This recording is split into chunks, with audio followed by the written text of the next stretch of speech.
Welcome to Nostalgia Pilots, a mobile fighter G Gundam podcast that'll do any kind of pose you want. I'm Hugh. I'm Jurd. And I'm Jason. And I'm Spence. And we're here to discuss Mobile Fighter G Gundam episode 35, Showdown, Bursting Machine Gun Punch. This is so... This title, along with what has happened in the last few years in the United States, feels prescient, if you know what I mean. As the resident Canadian, I'm going to defer speaking on this one. Just because we have it's just like, oh yeah, Americans, they like machine guns. Yeah. Stapling a machine gun into your punching ability, definitely. Yeah. So I was kind of like, ew, could we? But then I remember that this was written in a time before. So speaking actually of looking back, I was coming into this episode, and of course we get the opening, and we're back in a tournament mode. It's all tournament now, and I was thinking about how much of the show spent not being tournament, right? Like, I was actually at the opening kind of wishing the show was more like Yu Yu Hakusho, where, to my memory, was just nothing but wall-to-wall fighting tournament. And then I actually went back and realized that Yu Yu Hakusho wasn't like that either. It was just like the second season where there's a big-ass tournament. So I think I'm going to walk away from this thing. Two or 3 years from now, if you ask me what the show is about, I'm just going to remember episodes like this one, like the fighting and whatever tournament style. But in truth, these are rarer if you go through the whole series. And it reminded me because, and I'm jumping a little ahead here, there's another moment where we almost get the Shuffle Alliance together, and then they're like, well, no, let's not quite get together. Which, it seemed weird, episode 35, that we're this far in, and they're still not like a solid club. They're still wanting to just punch each other, but anyhow. Well, that's a valid point, because they're trying to pull Domon back to reality, because Domon's like, but there's a thing, and we have to stop it. And the Shuffle Alliance is like, yeah, but we also have our own personal goals. The whole Double Gundam thing, that's your personal goal. Yeah, okay, that is absolutely fair, but the setup of this episode, okay, so Chibodee is in front of the crowd, and he's getting ready for his fight, and there's the big mission accomplished, the big American flag banner, and I do like the new American flag, interesting. Am I to understand that the only difference between the new American flag and the old American flag is the big N they put in the middle? Well, it's got fewer stars, because 4 stars are easier to draw than 50, and it's also got a big sweet lightning bolt. That's what makes it Neo-American. Oh, it's a lightning bolt. But, I think this episode highlights that the show has kind of forgotten that the other members of the Shuffle Alliance have backstories and things they want to accomplish and goals they want to get a hold of. Like, because Domon gets so surprised in this episode that they're like, nah, man, we got shit to do today. Like, we're coming for that crown, son. Like he seems to forget that, like, yes, I get it. Your dad's in a thing and your brothers are doing the stuff, but like you said, like, that's your personal shit, Domon. Like, Chibodee's got a whole country and a whole thing he's got to deal with. Same thing with George. Same thing with Argo. Like, Rain even points that out to him later. Like, yo, man, like, they have things they got to do just like you. Like, you should respect that. And so I guess it's no surprise at how this episode turns out, but I think this show would have been well received if it had explored more of the Shuffle Alliance outside of Domon. Yeah.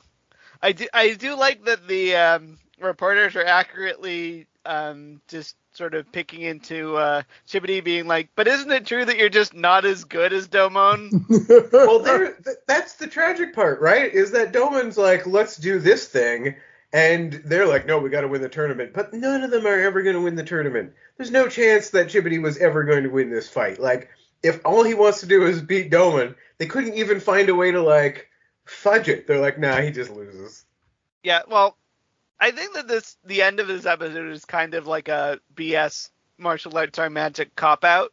There are two. Okay, I'm glad you say that because there are two very confusing moments in this episode for me, and it felt like a really rushed job in the writers' room. So to step back a little bit to closer to the start of the episode, so Chibodee gets his announcement, the reporters, everybody, and then we cut to the Devil Gundam terrorizing the city. But it's not the Devil Gundam; it's like a 1980s glowworm with the Devil Gundam head, which I'm sure is an animation sequence we've seen earlier, and they're just reusing it.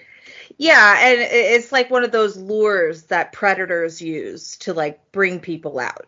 Yeah, I totally look like an anglerfish. Like I expected the rest of the thing to like rise up out of the ground, but which we have seen before, but and we'd see actually later in this episode as well. But so it just turns into Master Asia deciding that he's got to destroy this one weird wormy Devil Gundam head.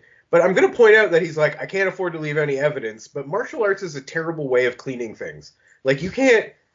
Also you can punch true. it into smaller and smaller parts, but you're not getting rid of the evidence. You're just It's making a definitely- bigger and bigger mess. So the stark difference between Domon and Master Asia is pronounced in this encounter because Domon is trying to pull the monster away from the public so that the public doesn't get hurt, and Master Asia is like, screw that, we gotta get rid of it. And so he does mass destruction, and who cares if there are people?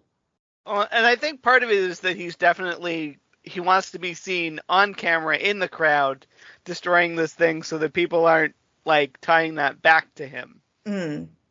And he's sort of looking like the city's hero. Yeah.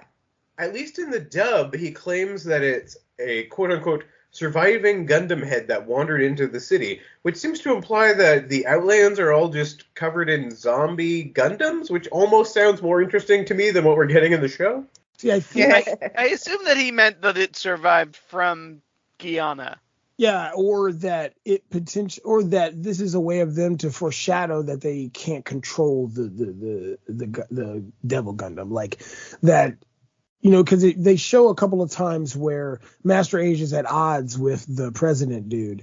And we know the president dude doesn't mind using the Devil Gundam to inflict his will on people. So I think this might also be a sign that Master Asia can't control the Devil Gundam or the president, based around potentially what could happen later on in the narrative of this show. Yeah, so absolutely. There does seem to be an increasing split between the Mayor and Master Asia and how that's sort of progressing. I do like that we do get some time with Funsaiki, the giant robot horse that is piloted by a real horse that is also named Funsaiki. Well, you know what? Master Asia's Gundam, in that fight, although the enemy was a little silly, Master Asia's Gundam looks fantastic, and especially when it's exploding directly through that flaming head, that sequence. Yes. Super cool. But of course, all of this is just cover so that they can move the actual Devil Gundam, which is a head with a body sticking out of it. Again, this design is a little bit odd to me. They're like, we're moving the main body, but it's really just a head with a body on top. Like, anyway. Yeah, the head is such a, like, 90s video game final boss design. And that it's like a big Gundam head that's actually a body that has a little Gundam head on top of it. You know what it reminds me of? It reminds me of, if anybody's played Mass Effect 2 to the end, it reminds me of the battle that you have with the larva Reaper, human Reaper. That's the best I can compare it to. Yeah, no, I know the fight you mean, absolutely. Okay, so who's going to describe the next scene? Well, I'm actually at a bit of a loss because I can't remember the guy's name. What's the masked guy in this particular series? It's Brooder. Oh, not Brooder. Urube. Oh no, the guy from Neo Japan. Got it. Yeah, it's General Urube. And you can forgive me because up until this point, I would say please forgive me because up until this point, he has not really been much of a factor. He's always just kind of standing around while Rain's talking to her dad or whatever. But in this episode, he's like, no, we're going to do something about this. This won't stand, which I was kind of impressed with, and it makes me feel like he may be a larger player in this last chunk of the show, this last third or whatever we've got left. You mean government is actually going to do something? I'm sorry. No. I'm sorry. I may or may not have authority issues. Yeah, well, that was actually the scene just before we got the whiplash with the Shuffle Alliance being like, well, we don't really want to do your thing, Domon. We're kind of washing our hair tonight. I mean, but it's valid. It's totally valid. Because, when you realize that you're a side character in somebody else's story, the immediate reaction should be, no, I'm going to do my own thing. I'm going to make my own story. Yeah, no, that is totally fair, and it actually kind of underlines the weirdness with Allenby, right? Because she's still hanging around, but, like, her fight time is done. How is she even... How does the whole training Allenby to be better, like, is that filler? Because that's really what it felt like. It felt like filler. It felt like filler, and there's that sequence where Rain comes in, and they're both... I can't remember where they are. They're in the boat or something, and I swore for half a second there, I thought Rain was going to pop in that door and they were going to be in bed together, that Domon and Allenby were going to be and then, like, that would have been the 80s. Domon doesn't know. Well, Domon does not know how to handle a person in the bedroom. Yeah. Martial artists only communicate with their fists. Yeah. I also feel Plot-wise, Allenby is there to be like a rival to Rain. I also feel as like we go on the inevitable freight train track towards the two main characters ending up together. Yeah, see, I definitely feel like this show still has not settled on whether or not they want to give Allenby as a love interest over Rain. Like, because the chemistry, but honestly, the chemistry between Allenby and Domon is much better than Rain. Like, they seem to click a lot better than Domon and Rain. Like, he treats Allenby better than Rain, which is bonkers to me. Well, it's bonkers to you because you haven't experienced a relationship as a person who is always the dependable one. And therefore, the default is, oh, they're always going to be there. And then you don't realize how much you need them or how much you want them around until they decide to give up on your shit and walk out. Ask me how I know.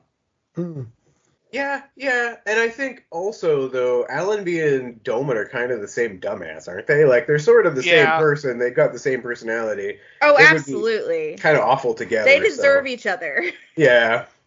Well, I mean, so not to give this show too much credit, but at the same time, I think the theme that we see recurring, and especially at the end of this episode, is we are better through challenging ourselves and each other. So maybe the idea here is that Rain is a better fit because she challenges Domon, just as Chibodee gets his ass kicked and then is like, well, it's okay because we can fight some more. It's okay, we can do it again. No, I like guys, dreams are dreams because they're endless, which is a very nice way of saying that you got your ass kicked. Quit trying. That he's never going to beat Domon. Okay. We are jumping ahead a little bit here, but yeah, so this leads into the fight between Chibodee and Domon, and which they're inevitably going to whatever. Although that does skip Chibodee's fight with that entire statue garden. Oh, yeah. Oh, that's right. Where he decides to do his best Yu Yu Hakusho cosplay and use fucking shotgun punches on these poor rocks. I think Domon has a sequence in this episode when he's training without a suit too, right? Like, I don't really understand how this. Anyway, he is Allenby fighting with Allenby, but he's not in a suit. Yeah, he just had Allenby throw rocks at him. Yep. From the Noble Gundam, we should see it from the Noble Gundam. Yeah, from a Gundam. And Allenby's like, "Hey, Domon, don't you think this is a little dangerous? You could die." And he's like, "I've got to push myself through. It's the only way I can defeat Chibodee's new technique." And I'm like, is Chibodee's new technique earth removal? Like, is he an earth elemental now? Like, did you just change his power set, Domon? How does this translate? Domon does not understand anything, so why would he understand how Chibodee's hyper mode works? He don't know. He just don't. But yeah, it was an excellent little training montage because it's just ridiculous. Yeah, we also get a sequence where we see Chibodee training, and the girls all come in and like they're very impressed with him, and then like a drop of sweat like falls to the earth and then immediately evaporates in a huge like pile of steam because of Chibodee's burning passion or something. See, and if all of this was leading up to an actual victory, but anyway, I did, however, to continue how impressive Chibodee was, the sequence where Domon's suit just like walks in stiffly and then Chibodee surfs in like he's the goddamn Silver Surfer. Yes. So he's not surfing, he is snowboarding. That was a snowboarder stand. Oh goodness. It was pretty amazing. It reminded me, again, relating to other things, it reminded me of the Tarzan sequence where he's surfing through the trees. Oh, kind of yeah. like that. I'm great with the callbacks today. Indeed. So, because this is basically the same technique he used on the river. He just hasn't used it against Domon before. And Domon's shocked. Like, you watched him do this, Domon. Why are you surprised? You had plenty of time. And what sucks is, like, they use, instead of showing Chibodee doing this training and achieving his own hyper mode, they just give us the narration, basically their exposition through Domon, who's like, Chibodee must have learned his own hyper mode. And I'm like, all right, Goku, you're talking about Vegeta, aren't you? All right, cool. Well, they can only do so many episodes, you know, so that if they had like a 3 or 4 season arc, or, you know, if they did something like Bleach and they had, you know, 600 plus episodes, then they would be able to explain that. I would totally agree with that if I wasn't dreading the fact that I'm really sure these next, like, 4 episodes are just the rest of the Shuffle Alliance getting beat one at a time. I know the end of this episode is like, hey, next we're going to fight George, and it's like, I don't want to watch every one of these dudes lose. Yeah, spoiler alert, Domon said he wasn't going to lose, and he's the protagonist, so... Yeah, although, okay, so if the theme of this episode is overcoming challenges, one challenge that maybe didn't get overcome is the fact that while Master Asia and the Mayor are having their little conversation during the fight, there's a remark about how Domon's no longer human, he's transformed himself into a beast, and as the show is wont to do, they demonstrate with a little, like, metaphorical imagery. In this case, it's a picture of a wolf in Domon, but it's a wolf as drawn by someone who has never actually seen a dog in real life, so... It is the derpiest wolf I've ever. I was like, oh, he's transformed himself. Oh, yes. He needs dental work. Oh, man. That's one of, like, you brought that up, and I just had flashbacks to a terrible horror movie I saw last night with a really bad werewolf transformation, and I feel like this dog's animation in this picture is basically that turned real. Like, It is a horrid dog. So then Chibodee gets his butt kicked, and they, you know, super each other into the ground, essentially. So here's the thing, is that Domon has trained by Allenby just throwing rocks at his actual head, not even his Gundam head. And that allows him to block Chibodee's multiple punches by turning into multiple people. How does this work?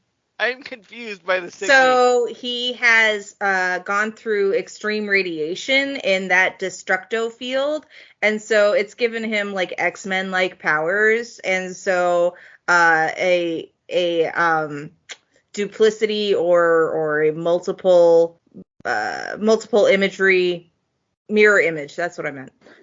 Kind of ability has occurred.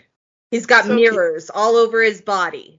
It is one of the worst shadow clone jutsus I've ever seen, because it calls into question reality. If Domon can make multiples of himself that can interact with the physical world, what the hell does he need the Shuffle Alliance for? He can just have 5 shining fingers. That will, like, kill everything. You've got to move.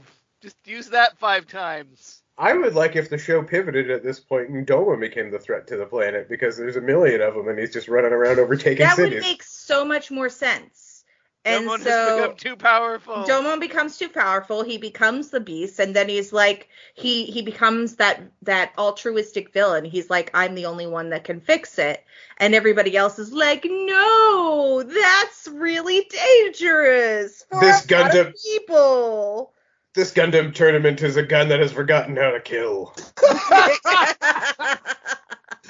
Exactly, though. Exactly. Oh, that is excellent. That is so excellent. Domon, like 100 Domons just like shining finger the earth at the same time and then explodes. And the crazy part is the shining finger has two forms, because sometimes his hand just glows and he touches you and blows your head up.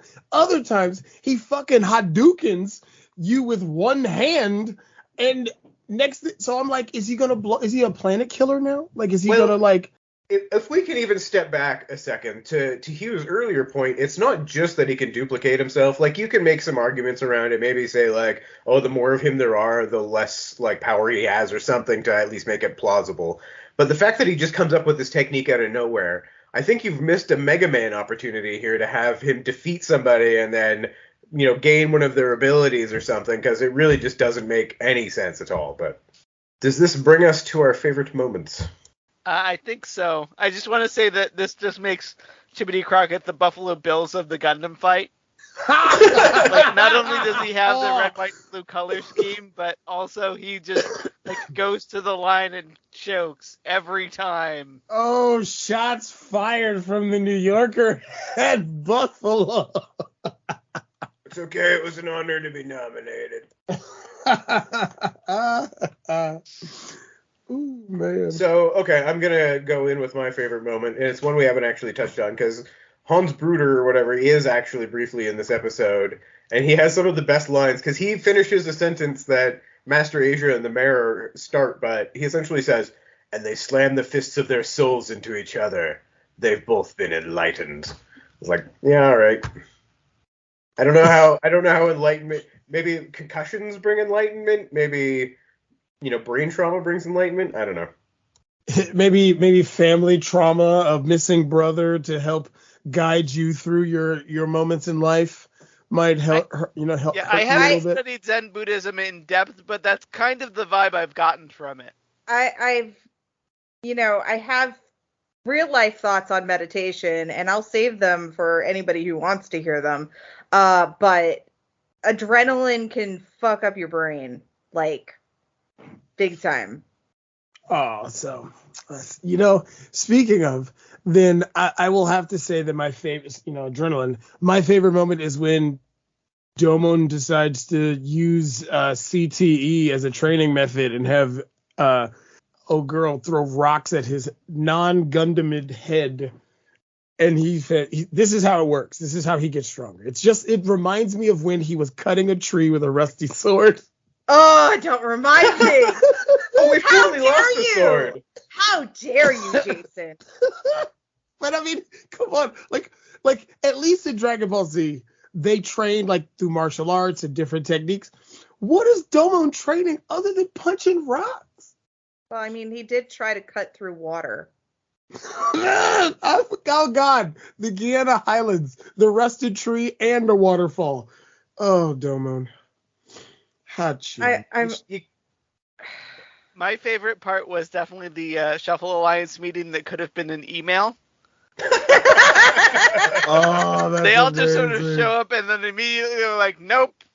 Yeah, gonna have to beat us first. In the modern age, this would have just been a group chat thing where everybody ghosts. But yeah. Guys, oh man, do you want to do a thing? I see that you've all read the message. Hello. And then Schwartz is just like, it'll be okay. They'll come around in time after you kick their asses. How did you even get in this chat? And that reminds me of Master Asia going, they speak through their fists. They understand each other better this way. No, talk, words. That's what they're for.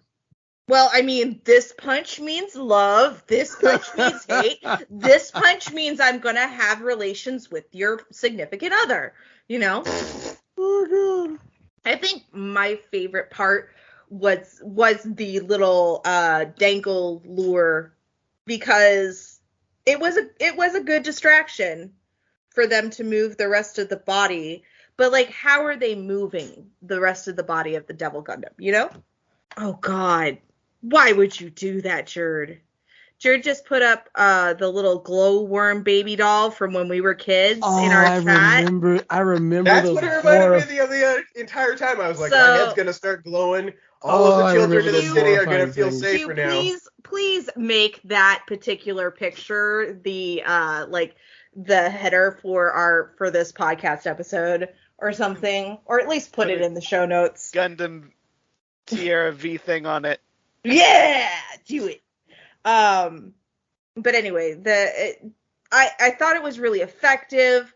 The whole 180 of Master Asia kind of threw me for a loop, but in a good way. And now I'm like questioning his brain, because he was originally like gung-ho about the Devil Gundam, and now he's trying to save face or something. Yeah, that is one of the mysteries that has me intrigued, I have to say. Is it's always been a little unclear why he's backing the Devil Gundam to begin with, because he keeps going, I have reasons you wouldn't understand. But and also now, he's saying that he's doing it willingly. He's not being controlled. Yeah, exactly. But now there seems to be a split, because he does want everyone to have fair martial arts play? I don't know, anyway. Yeah, like, I think that Master Asia is like still a disciple of the Devil Gundam, and he nominally works for Wong, but he is getting mighty sick of Wong's bullshit. Well, yeah, because Wong is very much a spoiled prince in this whole endeavor. He's like, I want to see what they'll do at my beck and call. Yeah, there's not a lot of feeling of command specifically coming from the Devil Gundam itself. Right now, Wong feels like the guy in charge, with sort of Master Asia just kind of going along. Anyway, we'll see how that develops. I have a theory that that Mr. Wong is already infected with DG cells. Interesting. See, I feel like all the bad guys are affected with DG cells. Like, I feel like if they're not, then like what? Like, you've got to have great reasons to like join on their side. You know what I'm saying? Like. Well, that's what I'm saying about Master Asia, is I don't think he is infected. I think he's just made some choices, and why has he made those choices? Yeah, I don't agree anymore. I feel like this one moment may have been a moment of clarity for him. Yeah. But anyway, that's my favorite moment. Jason? Mine was Domon using his head to break rocks. Yeah. I think we got everybody's. So join us next week when we'll be looking at G Gundam episode 26. 36, not 26. 36. Yeah. Find everything we do over at nostalgiapilots.com. All of my stuff, including my new book, is over at hughjodonnell.com. Ooh. You can find all my stuff at skinner.fm. Yeah, go. You can find me yelling on the Nutty Bites podcast over at nimlos.org. And everything that I do can be found on my Linktree, linktr.ee/Resonant Moon. And if you want to invite me to any role-playing games, let me know, because I am gameless at the moment. Oh no. Join us next week for G Gundam episode 36, A Knight's Pride, Gundam Rose Stolen. Rose bits!